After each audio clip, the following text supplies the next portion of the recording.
Rebonjour les fans de couteaux, ici c'est Jean qui vous retrouve pour la chaîne du Maître des couteaux. Alors une nouvelle vidéo de duel. Cette semaine, écoutez, c'est vraiment deux couteaux que j'ai achetés il y a très longtemps. C'est d'ailleurs des couteaux qui ont de l'âge. Le vénérable Spyderco Tenacious. Alors, comparé à un autre qui on pourrait traiter de vénérable également, le Kershaw Natrix. Donc, deux couteaux pas chers, vraiment, des couteaux très, très abordables, mais de très bons couteaux, franchement. Si les matériaux, puis bon, ça vous convient, ce que vous voulez, c'est un couteau qui fonctionne bien, ben vous avez deux très bons exemples ici. Par exemple, le Tenacious, c'est un vrai Spyderco, mais qui est fait en Chine. Et puis ce couteau-là, écoutez, c'est un design de Sal Lesser qui est très ancien, mais c'est très iconique. Ça se vend encore beaucoup. Il y a une multitude de configurations. C'est sûr que c'est âgé, ça a 20 ans, plus de 20 ans. Mais c'est très robuste et puis ici vous l'avez dans sa configuration vraiment la plus bon marché, la moins chère. Donc c'est toujours d'actualité ce couteau-là. Et c'est vraiment un Spyderco, là, c'est pas un Bird. Et vous avez ici le Kershaw Natrix, lui aussi, hein, c'est un design, lui, qui est inspiré d'un modèle zéro tolérance beaucoup plus cher, là, le 0777. C'est très bien comme design. Bon, c'est distinctif, c'est accrocheur. Lui, c'est un couteau assisté. Donc, il y a le mécanisme là, de Ken Onion. Là, il y a une résistance, donc c'est un couteau assisté. Alors, pour ce qui est du design de ces deux couteaux-là, j'ai mis une égalité. Je peux pas dire qu'il y en a un qui se démarque de l'autre. Là, c'est deux designs anciens, mais qui sont encore très d'actualité, qui sont encore de très bons vendeurs. Au niveau des matériaux du Spyderco, ben c'est sûr que c'est de base. Là. C'est de l'acier 8CR 13 MOV. Le manche, c'est du FRN, donc du plastique. Là. C'est très robuste, mais moi, j'aime pas ça. Mais pour un couteau de ce prix-là, c'est acceptable. C'est un couteau qui est sur rondelle de bronze, mais ça fonctionne très, très bien. Et vous avez un clip qui est réversible 4 positions. Alors, on se casse pas la tête, là. C'est le spoon type clip de Spyderco et c'est 4 positions. Donc, vous le mettez où vous voulez. Au niveau des matériaux Kershaw Natrix, c'est pas Matrix, c'est Natrix, hein, N-A-T-R-I-X.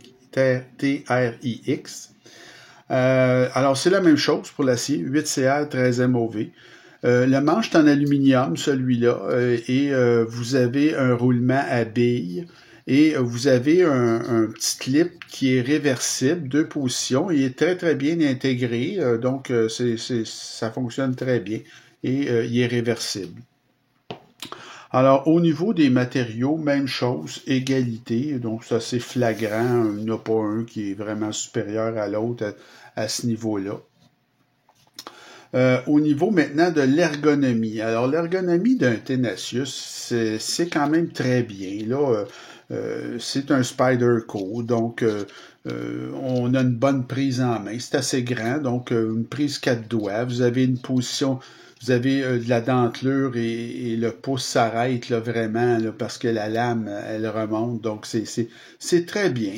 On ressent quand même la barre de déverrouillage parce que c'est un verrouillage de doublure. Alors, si on le serre très fort, là, c'est pas ce qu'il y a de plus raffiné, disons. Mais c'est quand même très, très correct et il y a peu de hotspots de clip. Au niveau de l'ergonomie du Kershaw Natrix, ben c'est un peu la même chose, mais comme c'est un peu plus petit comme couteau, je vous dirais on est un petit peu moins confortable. Il y a de la dentelure là aussi sur le dessus, prise à quatre doigts, mais un peu plus serrée. Et vous avez aussi la même sensation là, que sur le Spyderco au niveau de la barre de déverrouillage. Donc, il y a un petit, il y a un petit peu là un désagrément, si vous voulez, quand on le tient solide. Donc là-dessus, je vais vous avouer, j'ai mis un petit avantage pour le Spyderco Tenacious pour ce qui est de l'ergonomie. L'action, ben avec le Tenacious, ça va très très bien. On peut voir c'est un verrouillage de doublure. Vous avez le trou de pouce, évidemment. L'ouverture, elle est très très facile. C'est pas tout à fait fall shot, là, mais je veux dire, c'est quand même très correct. L'action à une main, ça se fait très bien. Il y a un bon accès, même peut-être un peu trop, à la barre de déverrouillage, là, parce que on la sent quand on serre trop le couteau. Mais quand même, je veux dire, l'action à une main, elle est très bonne et c'est très rapide. Au niveau du Natrix, ben là, écoutez, c'est un couteau assisté. Alors, il faut l'aider un petit peu quand on le ferme. Mais lui, c'est une petite gâchette sur laquelle il y a de la dentelure.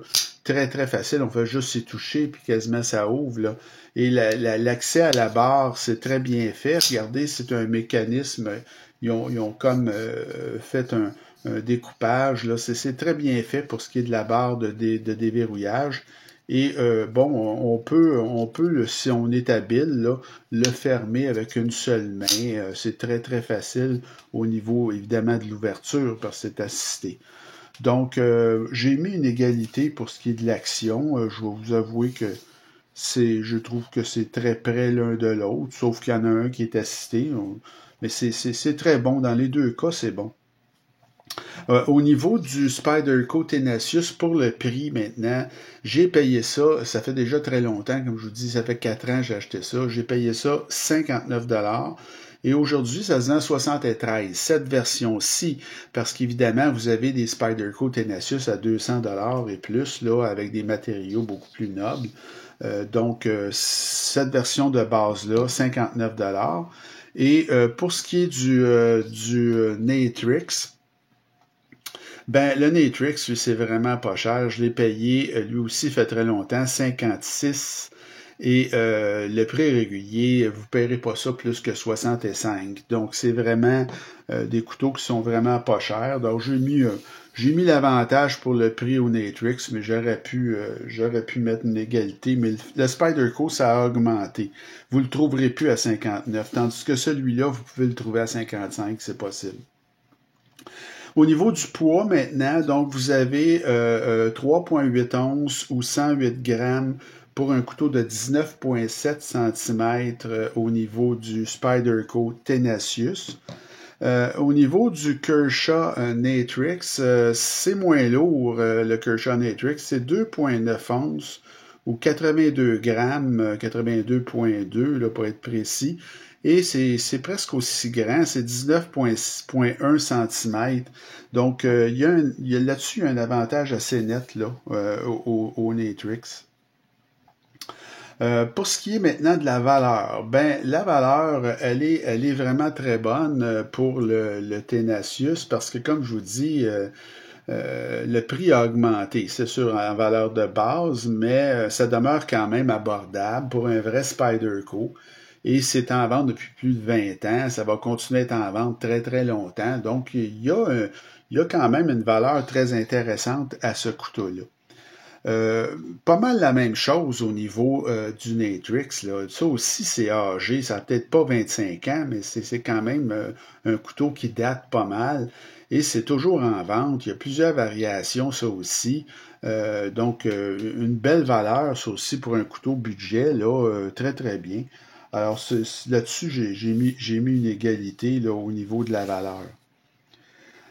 Au niveau de mon appréciation personnelle maintenant, alors pour le Spyderco Tenacious, écoutez, moi je trouve que c'est un couteau qui demeure très recommandable, malgré son âge, comme je vous dis. C'est sûr que les matériaux dans la version de base, c'est assez ordinaire, mais le prix est en conséquence. Si vous avez un vrai Spyderco, peut-être que vous allez être capable de le trouver à 65, 70 $. Donc, c'est pas cher pour avoir un Spyderco. C'est quand même un couteau tactique qui est très solide, qui fonctionne très, très bien.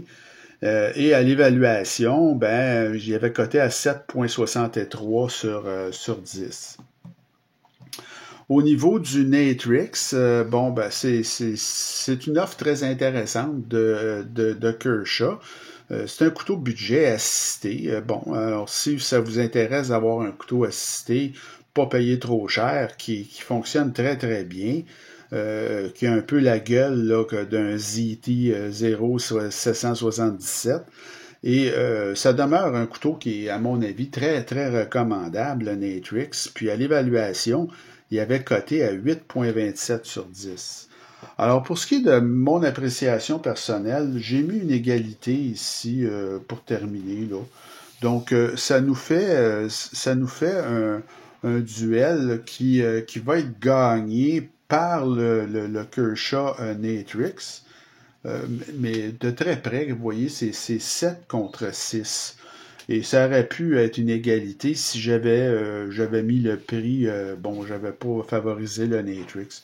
Donc, que ce soit pour un ou pour l'autre, selon que vous voulez avoir un couteau assisté ou vous voulez un couteau Spyderco, mais vous voulez pas dépenser trop, ben ça peut être dans les deux cas de très très bons achats pour des couteaux budget. C'est juste qu'il faut retenir, c'est des couteaux qui ne sont pas des couteaux récents et c'est des couteaux, donc, si vous les prenez dans leur version de base pour pas payer cher, ben c'est sûr, vous n'aurez pas des matériaux premium, là. Donc, ça fait le tour pour notre duel de cette semaine. J'espère que ça vous a été utile de redécouvrir ces anciens couteaux.